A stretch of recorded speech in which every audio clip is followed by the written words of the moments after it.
Hey, ¿qué tal estás? Bienvenido de nuevo otro martes más a Desayuno con Biblia y es para mí un verdadero placer, como siempre digo y siempre me gusta decir, poder estar aquí contigo haciendo este programa de lectura del Evangelio y reflexionando en el Evangelio de Marcos. Los que están en Guatemala, ustedes saben que la semana pasada no pude enviar el vídeo por razones técnicas, no se pudo hacer y bueno, los que están en El Salvador y otros países que estuvieron preguntando seguramente, en esta semana lo están viendo. Saludos para todos allá por esas latitudes, desde aquí, desde España, desde Denia, y también saludos a los hermanos de la iglesia en Denia, que nos vimos el domingo, pero espero que tanto ustedes aquí en Denia como en otros países que me estén viendo estén teniendo una fantástica semana, hayan tenido un fantástico domingo, Día del Señor, en cada una de sus iglesias, como en la modalidad en la que lo estén haciendo, sea presencial o semipresencial o virtual. El punto es que somos iglesia y la iglesia no para porque el Señor la sostiene en su mano. Muy bien, hoy me gustaría que ya abrieras tu Biblia y lo hicieras en el Evangelio de Marcos, en el capítulo 12, los versículos 13 al 17, porque vamos a hacer una reflexión en esta pregunta que le hicieron al Señor Jesús estos fariseos, que fueron mandados, si te das cuenta y vas al capítulo 11, versículo 27, que es el contexto para poder entender quiénes mandaron a estos fariseos. El capítulo 11, versículo 27 dice que llegaron de nuevo a Jerusalén y cuando Jesús andaba por el templo, se les acercaron los principales sacerdotes, los escribas y los ancianos y ya empezaban a cuestionarle. Recuerda, Jesús está en su última etapa ministerial, ya está en Jerusalén y de aquí va a venir su semana, su semana de pasión y la crucifixión. Esos son los últimos momentos que está teniendo en su tiempo ministerial, y estos choques contra los fariseos, contra los, como dice aquí, los principales sacerdotes, los escribas, los ancianos, va a ser muy fuerte. Ahora en el capítulo 12, vamos a leer los versículos 13 al 17. Y como entiendo que ya tienes tu cafecito, tu Biblia abierta, vamos al punto. Voy a leer estos textos. Dice, y le enviaron algunos de los fariseos. ¿Quién les enviaron a algunos de los fariseos?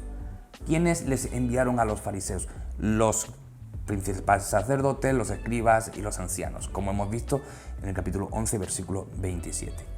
Les envían a los fariseos y a los herodianos dos sectas del judaísmo que entre ellas también estaban enemistadas, pero en esta ocasión como que se ponen de acuerdo, como que se chocan la mano porque tienen un propósito común. ¿Cuál es? Destruir a Jesús. Entonces les envían a estos para sorprenderle en alguna palabra, dice el evangelista Marcos. Y cuando ellos llegaron a donde estaba Jesús y le vieron, dice que le dijeron: Maestro, sabemos que eres veraz y que no buscas el favor de nadie, porque eres imparcial y enseñas el camino de Dios con verdad. Dinos, ¿es lícito pagar el impuesto al César o no? ¿Pagaremos o no pagaremos? Pero él, o sea Jesús, dándose cuenta de su hipocresía, les dijo: ¿por qué me estáis poniendo a prueba? Traedme un denario para verlo. Entonces se lo trajeron y él les dijo: ¿de quién es esta imagen y la inscripción? Y ellos le dijeron: del César. Entonces Jesús les dijo: dad al César lo que es del César y a Dios lo que es de Dios. Y se maravillaban de él. El contexto es, ¿qué está pasando aquí? Los líderes religiosos quieren destruir a Jesús. ¿Por qué? Porque Jesús les es molesto, porque Jesús está rompiendo el status quo de su religión, porque Jesús, como bien dicen aquí ellos, sabemos que, el versículo 14, sabemos que eres veraz, que no buscas el favor de nadie, porque eres imparcial. Esto lo estaban diciendo con adulándolo porque le iban a tirar una trampa, pero en el fondo de esa adulación recogemos que ellos efectivamente veían en Jesús estas actitudes. Y eso les molesta grandemente, porque el pueblo veían que Jesús era distinto a ellos, a lo que ellos enseñaban, y eso les ponía molesto. ¿Por qué? porque había algo en aquel tiempo, en aquella cultura, por eso es muy importante entender la cultura, para entender muchos de los gestos, de las cosas que se gesta en estos textos, era lo que se denomina código honor y vergüenza.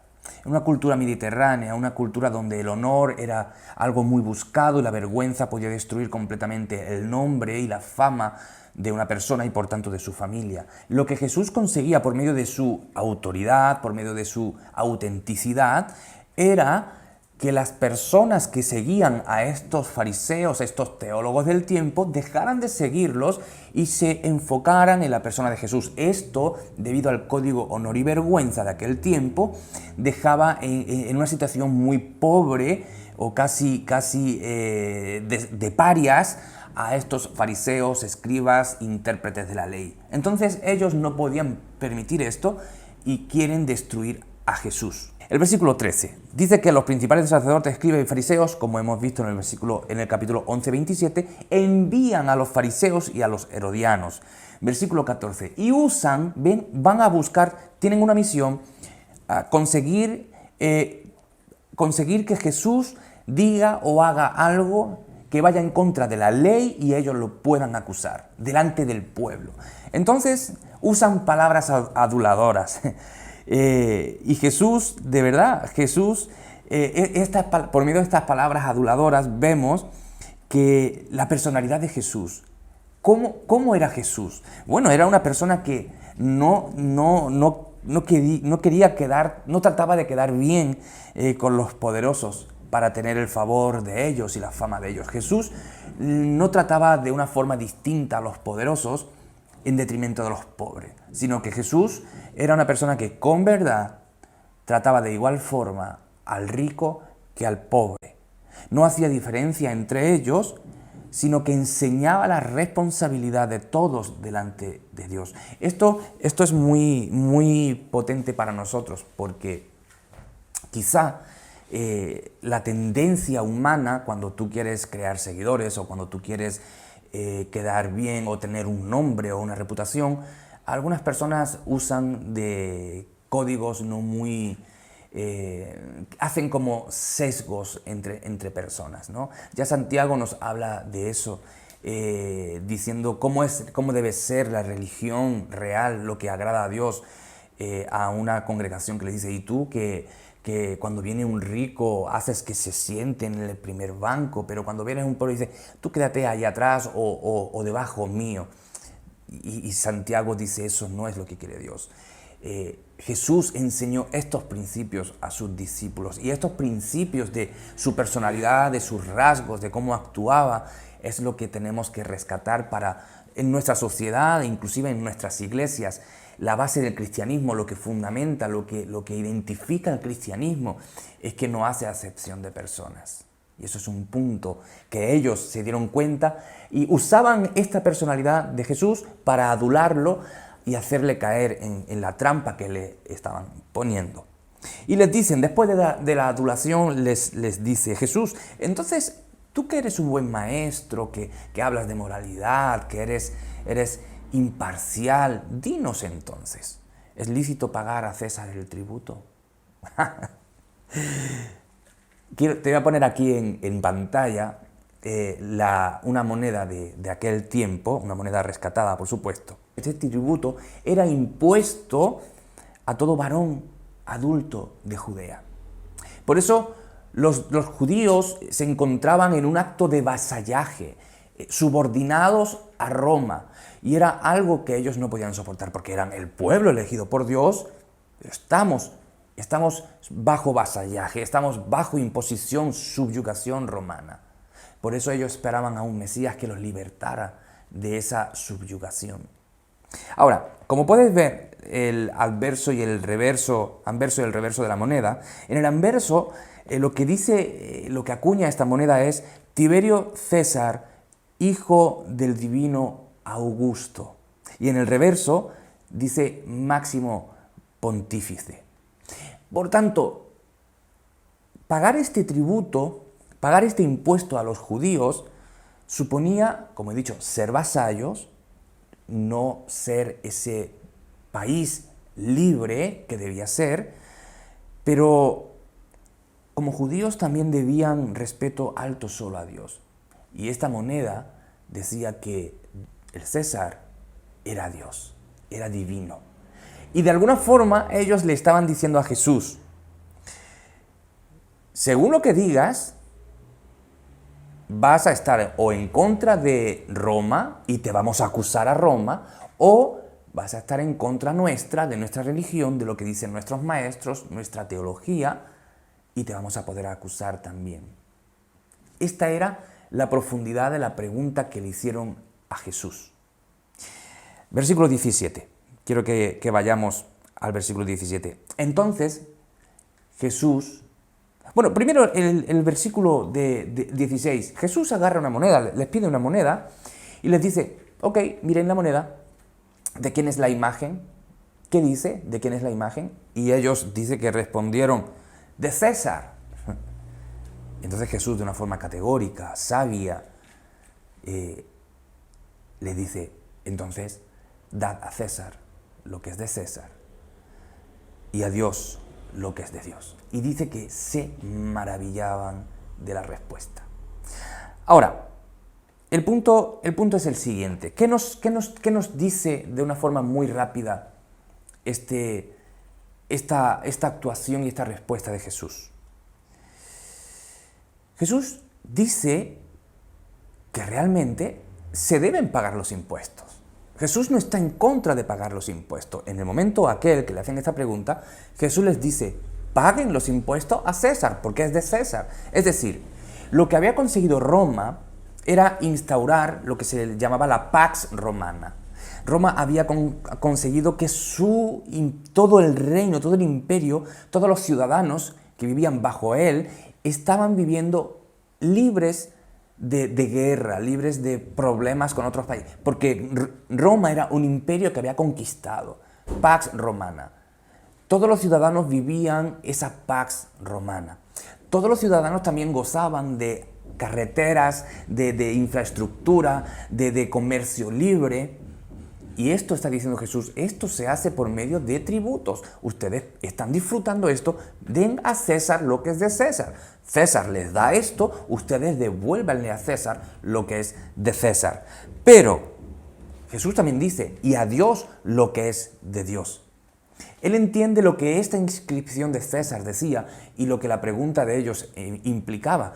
Jesús dice, a César lo que es de César. Reconozcan realmente por medio de sus impuestos lo que César, la contribución que Roma hace por ustedes. Sean agradecidos y denlo. Jesús no se mete si es demasiado o no demasiado. Jesús dice, paga tus impuestos. ¡Wow! Eso tiene algo muy bueno para nosotros. Y directo, paga tus impuestos. No recrimines, no te quejes de los impuestos, porque vives, según qué país, pero vives gozando ciertas comodidades que el país hace por ti. Entonces, el cristiano debe ser agradecido y pagar sus impuestos. Pagar los impuestos que favorecen, o por lo menos se supone, que favorecen al bienestar del ciudadano. Pero por otro lado dice, y a Dios paga lo que es de Dios. Lo que Jesús nos está diciendo ya desde un agarrar esta teología y llevarlo para nuestra vida, es que el cristiano sea íntegro en todas sus relaciones con Dios y con el mundo. Hay cristianos que se meten tanto, hay personas que se llaman cristianos, que se meten tan lleno con el César, que le dan todo al César. Y Dios es como secundario. Lo que Jesús nos enseña es, tienes que saber separar, tienes que saber ser íntegro. Vives en un mundo que tienes que aprovechar los recursos que te da, sé consecuente con el mundo, con la sociedad. No me gusta mucho la palabrita mundo, con la sociedad, es más entendible. Pero entiende que tu vida depende de Dios. Por tanto, lo que Jesús pide es equilibrio. Sé consecuente como ciudadano, pero sé consecuente como ciudadano del reino. Vive bajo las normas de Dios. Así que Jesús, la personalidad de Jesús es una que nos lleva también a reflexionar, en aquellos que se plantean un mundo de ¿por qué tengo que pagar impuestos? Porque esto, por el mundo nos subyuga, y Jesús es muy equilibrado. Pero también están para los otros que se han ido completamente al otro extremo, olvidando de que Dios es Dios y viven en estos placeres y para conseguir y ser mejores y tener más, olvidándose de que realmente